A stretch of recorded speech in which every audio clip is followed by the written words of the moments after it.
Olá pessoal, digam oi Lilica, oi Lilica. Eu sou a Lilica, professora de gramática e de redação aqui da Oficina do Estudante. Bom, como você sabe, a gente está nessa série inicial, de começo de ano, de começo de preparo.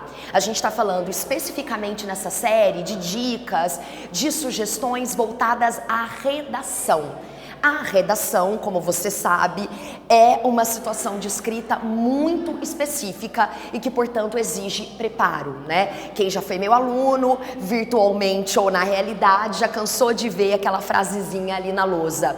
Redação no vestibular, redação para o vestibular. Só pra gente se lembrar sempre, a todo momento, que se trata de uma situação específica de escrita. E uma situação para a qual eu preciso, você precisa, nós precisamos estarmos preparados, né? Se a palavra-chave é preparo, e se esse preparo vai acontecer ao longo do ano, a gente precisa treinar, né? Preparo, preparar e treinar são palavras irmãs, são palavras parentes muito próximas. Mas Lilica, como assim treinar? O que eu devo fazer? Que procedimentos eu devo colocar em prática? A gente já falou de um na aula anterior e agora nesta aula eu falo de entender a correção. Recebeu o seu texto corrigido, fez uma redação baseada numa proposta de um simulado, fez uma redação baseada na proposta do ano passado do Enem, ou fez uma redação baseada na proposta desse último ano, do último vestibular da Unicamp. Recebeu a nota? Procure entender. Por que você tirou aquela nota? Nossa, eu zerei. Por que o corretor me deu 0 na redação? Eu tirei uma nota muito baixa. Por quê? Entender a sua correção está automaticamente relacionada a outra coisa que provavelmente você já sabe, já coloca em prática, que é ter conhecimento sobre os critérios de correção, né?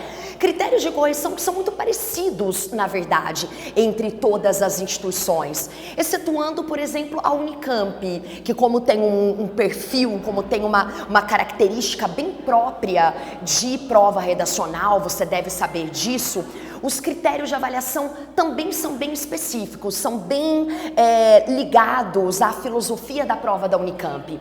Sejam, portanto, os critérios da Unicamp, sejam os critérios usados pelo Enem, chamados de competências, né? Tem a competência 1, competência 2, são 5 competências no total. Entenda essas competências para você entender por que o seu texto foi avaliado daquela forma.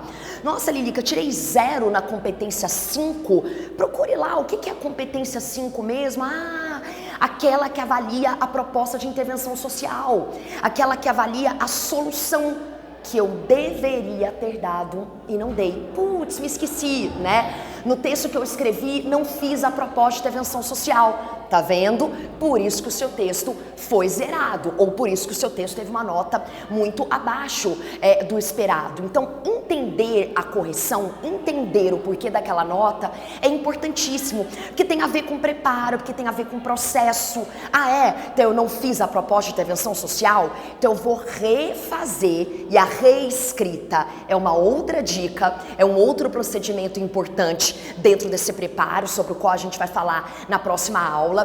Só que para a reescrita existir, ela tem que ter antes um entendimento da escrita, né? Então eu primeiro preciso entender a primeira versão do meu texto, para aí sim, obviamente, reescrevê-lo, né? Lilica, não consigo nem entender direito os critérios.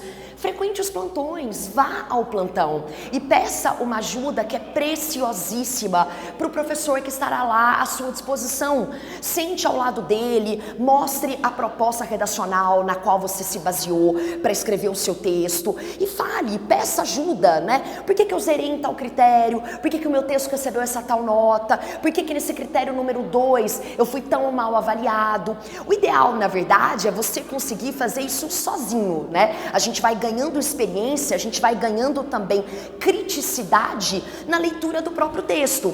Mas agora no comecinho, se você sentir dificuldade, se realmente não houver a compreensão do motivo da sua nota, não perca essa oportunidade. Peça ajuda para alguém especializado naquilo. E o plantão, os plantões são as melhores situações para que esse aprendizado ocorra de maneira atenciosa, de maneira lenta, de maneira calma, né?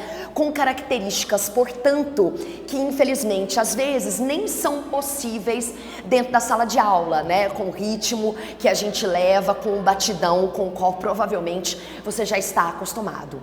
Tudo bem? Vamos para a próxima dica. Na próxima aula a gente se encontra falando de outra sugestão, de outra indicação com relação a como treinar, Lilica. Que procedimentos eu devo colocar em prática ao longo do ano? Então estamos falando de um processo. Que procedimentos eu devo colocar em prática ao longo do ano para me preparar bem, para ter um treino efetivo e com sucesso lá na frente. É isso? Diga tchau, Lilica. Tchau, Lilica.